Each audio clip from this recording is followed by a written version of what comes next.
La division écrite.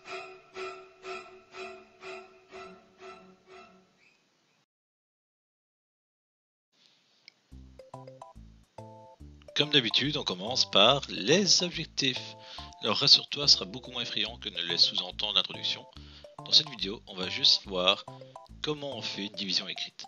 Parce que c'est quoi la division, c'est quoi le vocabulaire de division, etc. Tu l'as déjà vu dans une vidéo précédente, si tu t'en souviens pas, il faut retourner la voir. On va voir de la division écrite la plus simple jusqu'à la plus costaud. Tu vas avoir une belle évolution et à la fin ça fait une division écrite de feu avec des fautes des virgules dans tous les sens. T'inquiète pas trop pour ça. Allons-y. Première division écrite que nous allons faire, 924 divisé par 6. C'est le cas le plus simple. Le dividende 924, il n'a pas de virgule, il n'est pas trop grand. Le diviseur 6, il n'a pas de virgule, et il n'est pas grand du tout. Ça va être un cas relativement simple. Ouais, mais le calcul écrit, surtout la division, ça a toujours fait peur. Ok, la bonne nouvelle c'est qu'ici, il n'y aura absolument aucune division. On va avoir une petite méthode qui permet de ne pas du tout faire de division. Donc tu oublies l'idée d'avoir une division écrite qui fait peur, ça c'est fini. En fait, on ne devrait pas parler de division écrite. On devrait parler de méthode écrite pour obtenir la réponse d'une division. De la même façon que quand tu prends ta calculatrice, dans une main ta calculatrice et avec les doigts de l'autre main, tu appuies sur les touches, c'est une méthode qui te permet d'obtenir la réponse à une division.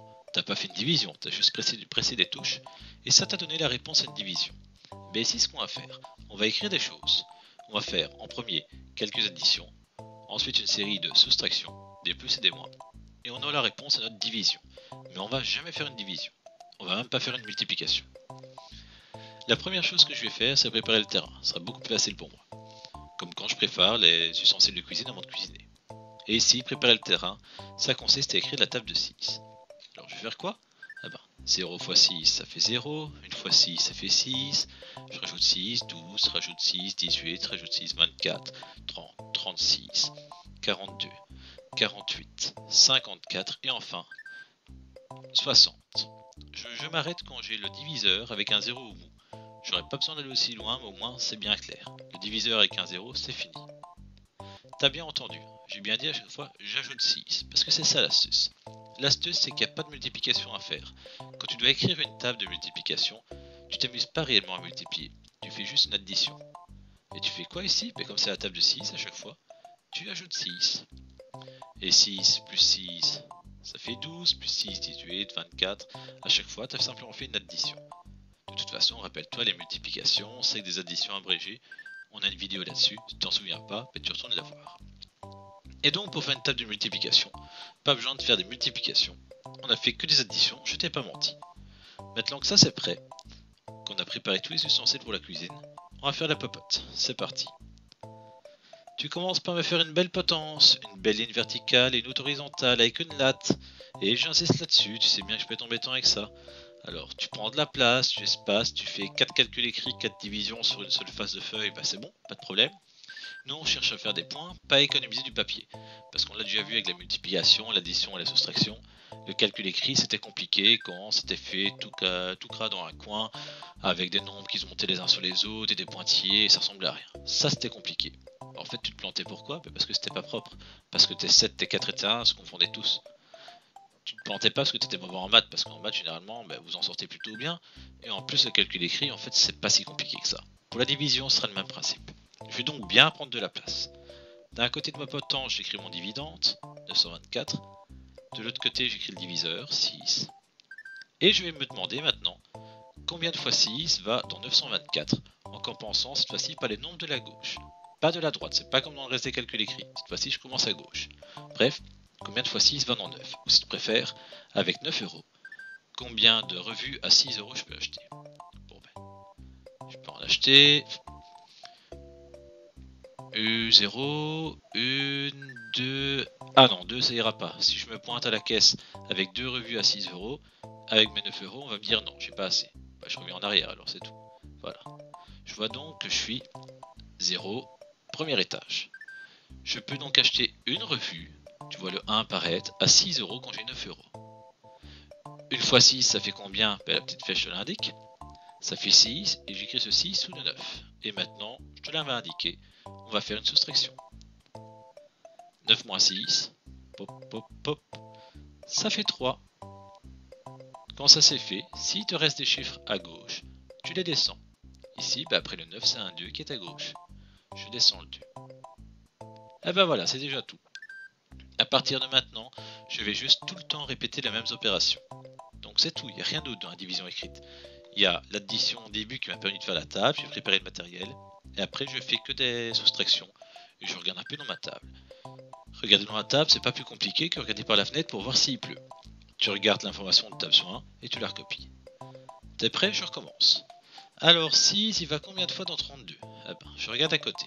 Étage 0, étage 1, 2, 3, 4, 5, 6, ah non, ça va pas. Étage 6, je suis plus loin que 32. Si je prenais 6 revues, avec 32 €, je pourrais pas payer. Quand j'ai dépassé, je reviens en arrière. Étage 5. Ce 5, le numéro de l'étage, je l'indique à côté du 1.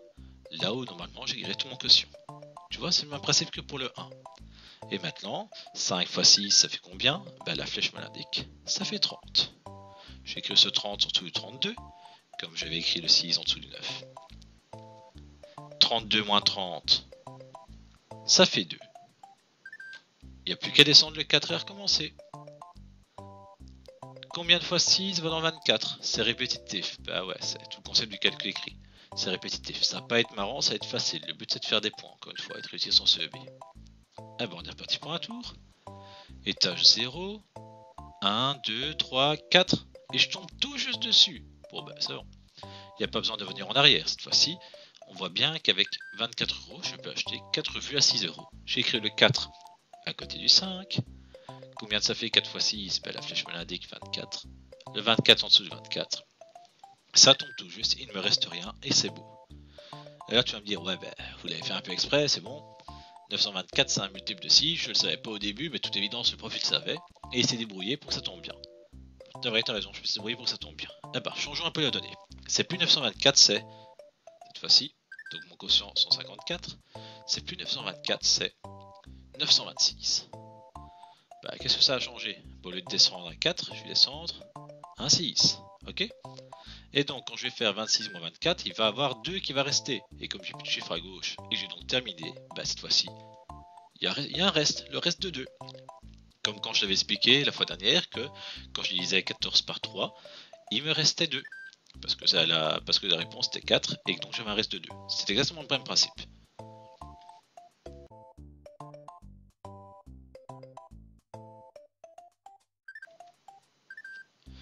Alors, division suivante. 37 274 divisé par 12. Et voilà, maintenant t'as pleuré, parce que d'un coup c'est devenu compliqué, le prof est devenu méchant. Pas du tout, hein, t'inquiète pas, c'est pas plus compliqué. On va juste faire la même chose qu'avant. Alors d'accord, le dividende il est plus grand, c'est vrai. D'accord, le diviseur il est plus grand et en plus tu connais pas sa table. Mais tout le monde s'en fout. Le dividende, tu pourrais faire des kilomètres de long, de toute façon tu vas procéder chiffre par chiffre, comme on a fait avant. Et le diviseur, j'ai pas besoin de connaître sa table, j'ai juste à additionner. En plus 12 additionner, c'est pas bien compliqué, regarde. Je vais faire plus 2 à chaque fois dans les unités, et plus 1 dans les dizaines. Pour l'instant, il n'y a même pas de virgule, ça va aller tout seul. Allez, c'est parti. Alors, la table de 12, 0, plus 12, 12, plus 12, 24, plus 12, 36, et à chaque fois, plus 2 dans les unités, plus 1 dans les dizaines. 84 plus 2, 86, plus 10, 96, et ainsi de suite jusqu'à 120, comme tout à l'heure. J'ai bien fait à chaque fois, plus 12, tout le long. Tu vois, ça n'a rien changé. Pas de multiplication, que des additions. Et puis, tu es reparti comme tout à l'heure, c'est le même principe. C'est pas parce que le dividende et le diviseur sont plus grands qu'il y a quoi que ce soit qui ait changé. J'envoie ma potence, mon dividende d'un côté, mon diviseur de l'autre, et je me demande, tiens, est-ce que 12 il peut rentrer dans 3? Ah non, ça va pas. Bon, ben si 12 il ne peut pas rentrer dans 3, ça veut dire qu'il est va 0 fois, mais on l'a déjà vu il y a longtemps, les 0 au début d'un nombre, ils servent à rien. Bon, tu casses pas la tête. Hein. Cette fois-ci, au lieu de prendre 3, on va prendre 37, tout simplement parce que 12 n'est pas dans 3. Et combien de fois 12 va dans 37? Eh ben on est parti. Étage 0, 1, 2, 3. Ah non, regarde, quatrième étage, ça marche pas. Si je voulais acheter des revues à 12 €, je pourrais pas en acheter 4. Je devrais en déposer une et en prendre que 3. J'écris le 3 au niveau du quotient, comme tout à l'heure. Et ça fait combien 3 x 12? Je regarde la petite flèche. Ça fait 36. 37 moins 36, il reste 1. Et comme tout à l'heure, tu descends le chiffre qui est à gauche. Et voilà. Et 12, il va combien de fois dans 12? Ça c'est facile, hein, je suis d'accord. Étage 0, étage 1, ça tombe tout juste. Le 1 s'inscrit à côté du 3. Une fois 12, 12. 12 moins 12, il reste 0. Et je descends le 7. Alors là, je l'ai fait exprès.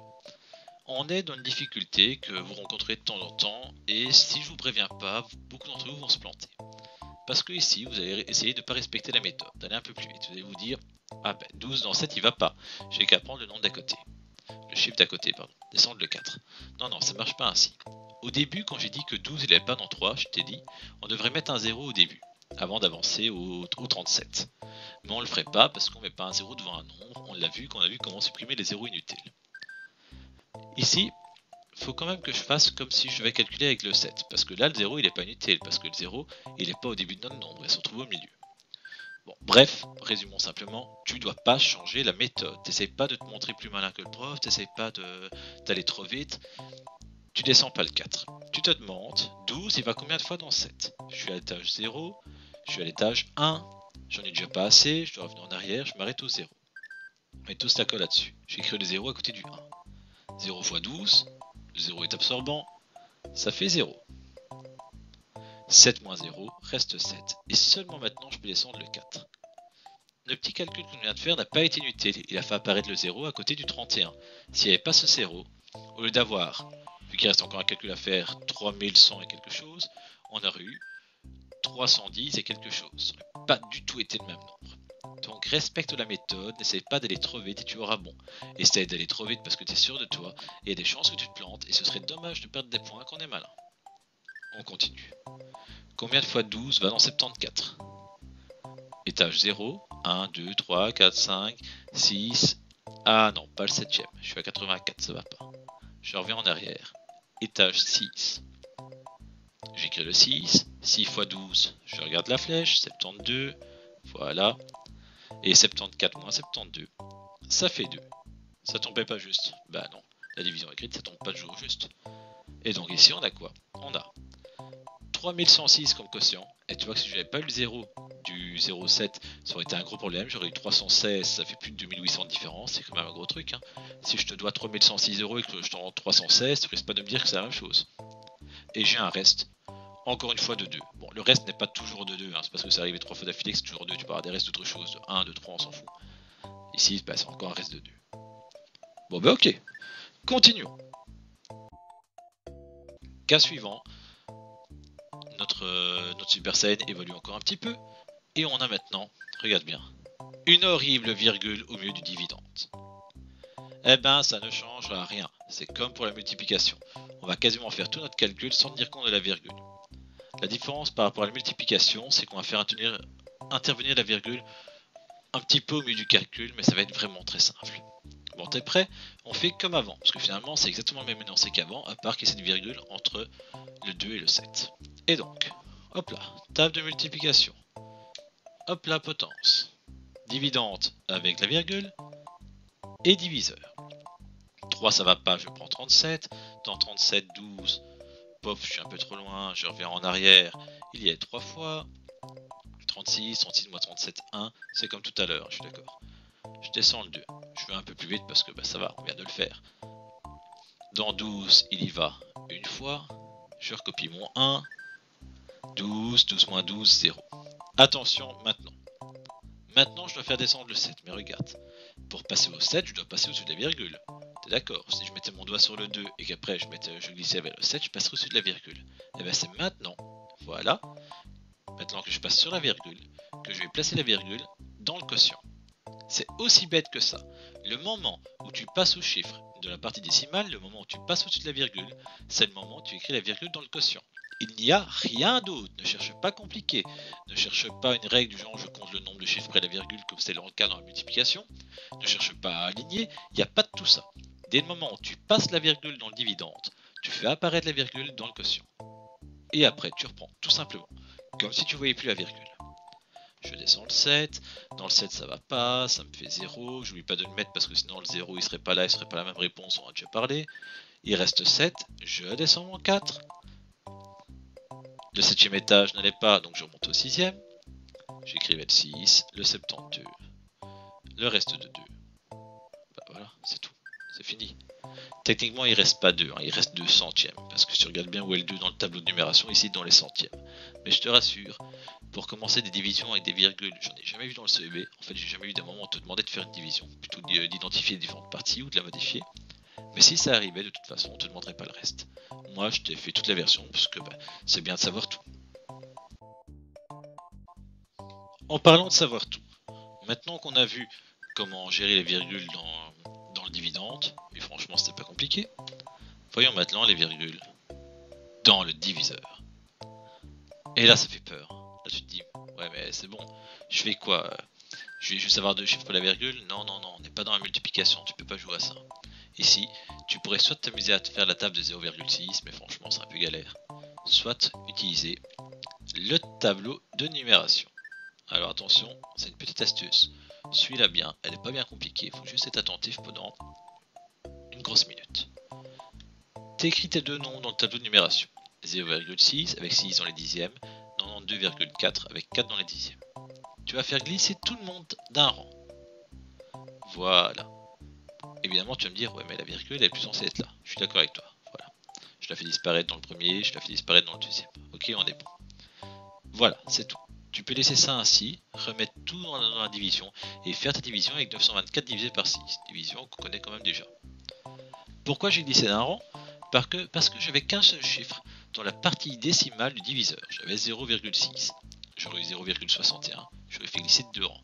0,623 de 3 rangs. Tout simplement autant de rangs qu'il y a de chiffres dans la partie décimale du diviseur. De façon à ce que, une fois que j'ai tout fait glisser, j'ai plus de partie décimale et je puisse faire bêtement mon calcul normalement. Ici ça tombait bien, tu vas me dire, parce qu'il n'y avait qu'un seul chiffre dans la partie décimale du dividende, dans le 92,4. De toute façon, s'il lui avait resté des chiffres dans sa partie décimale après avoir glissé, on sait faire les calculs avec des virgules dans le dividende depuis la dia précédente. Et si jamais j'avais été trop loin, qu'il y avait une case vide, j'aurais complété par des zéros, c'est tout. Si par exemple j'avais commencé à 924 et que j'avais déjà glissé, j'aurais eu 9240, j'aurais rajouté un 0. Ici, pour plus de facilité, je ne l'ai pas mis pour pas t'embrouiller. Bon, à partir de là, c'est bon. Je peux virer mon tableau. Voilà. Ouais, mais vous êtes certain que ça va vraiment être la même réponse? Bah ouais, j'en suis certain, je ne te le dirai pas. Et je peux même te le prouver, regarde ça. T'es d'accord avec moi que 6 divisé par 2, ça fait 3.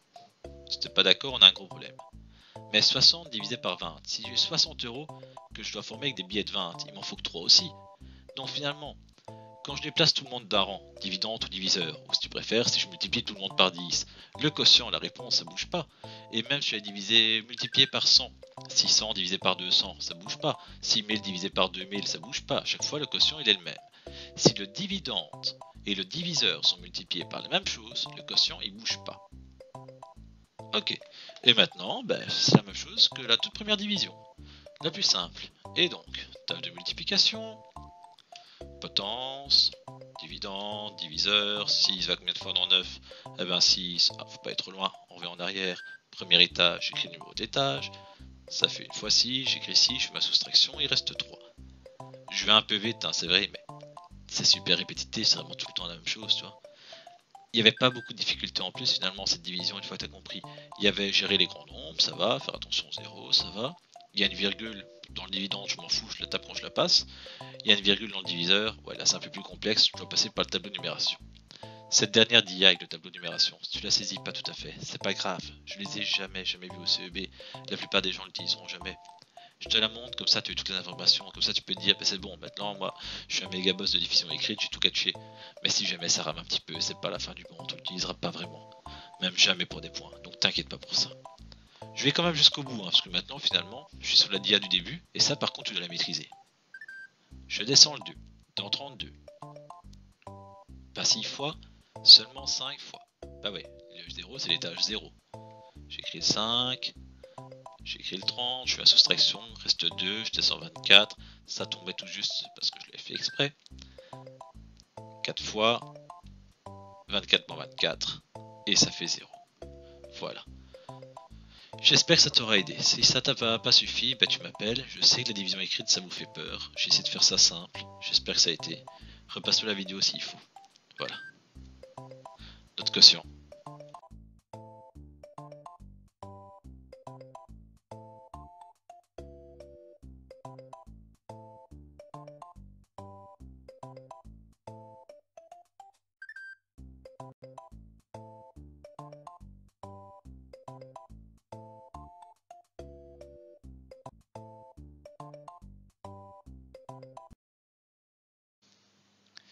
Félicitations, tu es arrivé au bout de cette vidéo. J'espère que tu as plus ou moins tout compris. Si c'est pas le cas, n'hésite pas à te repasser la vidéo. Et si ça va toujours pas, tu lèves la main et comme d'habitude, je viens t'aider.